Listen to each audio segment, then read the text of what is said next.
yang lebih baik dari manusia, tidak ada. Laqad khalaqnal insana fi ahsani taqwim. Bahwa sesungguhnya Allah telah menciptakan manusia dengan sebaik-baik rupa. Malaikat pun kalah dengan kita. Kita ini paling istimewa, ciptaan Allah paling istimewa. Tapi kemudian tsumma radadnahu asfala safilin. Tetapi kemudian karena ulah dan tingkah pola kita, maka kita menjadikan diri kita rendah serendah-rendahnya. Ibadah puasa mengajarkan kita untuk bertutur kata yang baik, tidak mencaci maki. Ini memuliakan kita. Seseorang itu mulia karena akhlak, karena perilaku. Ketika kita puasa, kenapa kita mampu berkata baik, mampu tidak mencaci maki, mampu tidak berdusta. Tapi setelah bulan suci Ramadan selesai, ininya hilang lagi, lupa. Padahal 1 bulan penuh kita dilatih untuk itu. Nah, harapannya adalah kita kembali ke situ. Kemudian Ramadan juga mengajarkan kita, mengingatkan kita bahwa kita adalah makhluk sosial. Kanan nasu ummatan wahidah.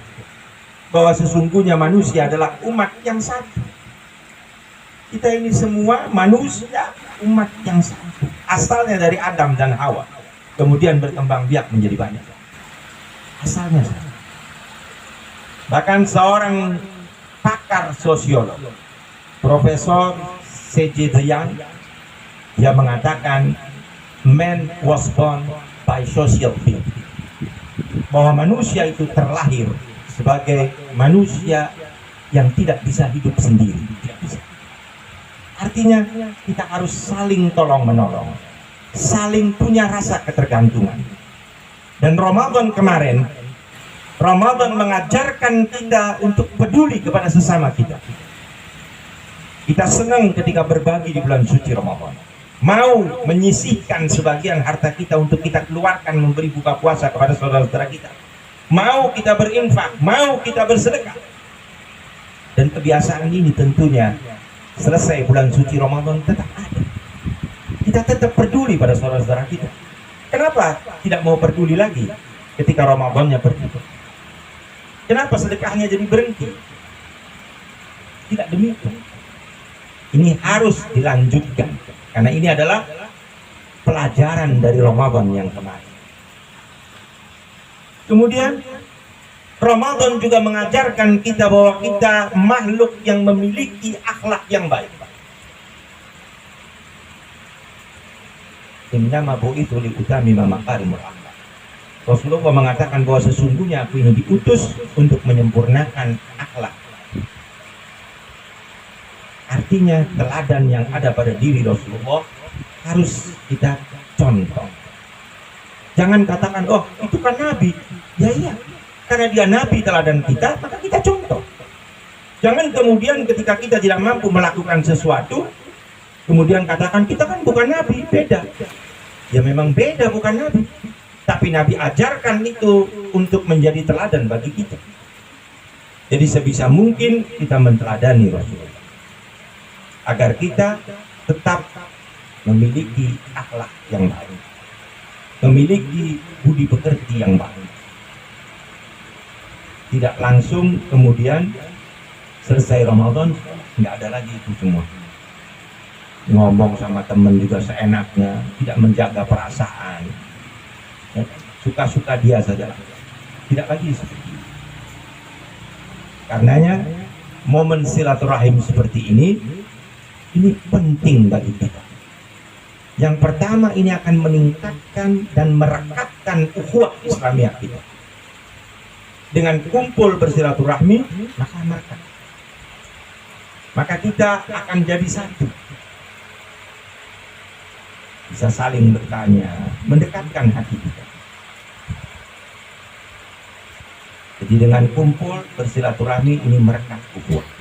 Yang tadinya jauh, yang tadinya mungkin ada bersinggungan, tapi karena kumpul bersilaturahmi mencair kondisi itu, ngobrol. Yang tadinya jauh jadi dekat, yang tadinya dekat semakin dekat. Inilah pentingnya silaturahmi. Makanya ketika Pak Zainuddin ngundang saya aplah atau halal bihalal di sini, saya senang. Karena manfaat silaturahmi itu luar biasa. Di samping merekatkan ukhuwah, manfaat silaturahmi juga bisa meluaskan rezeki. Tidak cuma itu. Ketika kita kumpul begini, mungkin salah seorang dari kita bicara, ketemu, kemudian cerita peluang bisnis. Dapat rezeki dari situ. Karena lama nggak ketemu, kemudian kontrol, sekarang apa usaha, sekarang kerja apa. Kemudian, oh saya kerja ini, kemudian yang satu nyambung, saya punya ini, itu bisa kerjasama.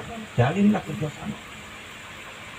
Karenanya itu bisa memperluas rezeki. Jadi pentingnya silaturahmi itu luar biasa. Innamal mu'minuna ikhwah. Karena sesungguhnya setiap mukmin itu adalah bersaudara. Dan yang terakhir, ibadah bulan suci Ramadan telah mengajarkan kita bahwa kita adalah makhluk yang memiliki fitrah kesucian, makhluk yang bersih. Karenanya ketika selesai akhir Ramadan kemarin, kita diwajibkan menunaikan zakat fitrah sebagai pembersih jiwa kita. Karena hakikatnya kita adalah manusia yang bersih. Ketika kita menunaikan zakat fitrah, maka itu untuk membersihkan kotoran, dosa yang ada pada diri kita. Sehingga selesai menunaikan zakat fitrah, harapannya adalah salah dan dosa kita diampuni oleh Allah Subhanahu wa Ta'ala. Karena zakat fitrah, baik kecil, tua, dewasa, wajib kita tunaikan. Dan mudah-mudahan puasa kita selama Ramadan kemarin menjadikan kita diampuni salah dan dosanya oleh Allah Subhanahu wa Ta'ala. Amin ya rabbal alamin. Kiranya itu saja yang bisa saya sampaikan pada kesempatan malam hari ini, agar selebihnya kita bisa bercengkrama, bisa saling ngobrol, agar ukhuwah di antara kita lebih erat lagi. Karena ini yang dianjurkan, agar kita semua umat ini menjadi satu. Wa'tasimu bihablillahi jami'an wa la tafarraqu. Berpegang teguhlah kalian semua dalam tali agama Allah dan jangan bercerai-berai. Karenanya silaturahmi meneguhkan kedudukan ini dan menjadikan kita lebih kuat. Karena bersatu, tidak bercerai-berai. Kalau kita bercerai-berai, maka musuh-musuh kita akan melihat kita kecil, mudah dikoyak. Tapi kalau kita bersatu, kita menjadi kokoh. Saya ibaratkan seperti sapu lidi. Lidi itu kalau satu bisa dibikin apa? Gak bisa dipakai apa-apa. Mau pakai nyapu juga gak bisa. Mau pakai mukul orang juga gak bisa. Tapi ketika kumpulan lidi itu kita ikat jadi satu, kita pakai buat nyapu, membersihkan kotoran bisa. Buat pukul orang juga bisa. Lebih banyak manfaatnya. Karena itu tetaplah kita bersatu dalam tali agama Allah.